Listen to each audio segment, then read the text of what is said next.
George Bush Sr. being involved in the Kennedy assassination is one of my favorite conspiracy theories. It's really fun to talk about. The conspiracy originates from the fact that before he was president or vice president, George Bush Sr. was the director of the CIA. Prior to that, he'd been a lifelong politician with many contacts in the CIA. And I don't know if you guys have heard this, but many people suspect the CIA had something to do with rearranging President Kennedy's skull.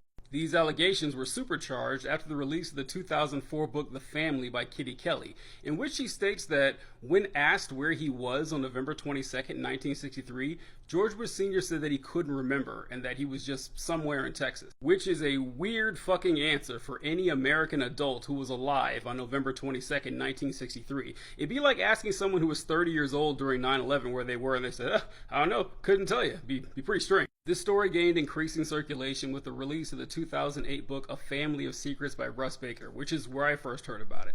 And as tantalizing and as interesting a story is, there's not a whole lot of evidence to back it up. Kitty Kelly never gives a source of when Bush said he didn't remember where he was November of 63. But in the book, she mentions that even if he didn't remember where he was, that his wife, Barbara, absolutely did. He was in Tyler, Texas, giving a political speech. Back in 1963, Bush was the chairman of the Harris County Republican Party, and November 22nd of that year, he was scheduled to make a speech at the Kiwanis Club in Tyler, Texas. And if by some chance in the early 2000s he couldn't remember where he was during the Kennedy assassination, in his records we have a letter that he wrote in 1979 stating his exact location. Now, if you guys are even novice-level conspiracy theorists, I assume that an alibi based on the words of him and his wife is not going to be good enough for you, and I totally understand that, believe me. But there are pictures of him speaking at the event, and the fact that he was there is backed up by the staff of the Kiwanis Club, so it seemed like he was not in Dallas during the assassination. Of course, Bush not being in Dallas doesn't preclude him from being involved in the assassination, but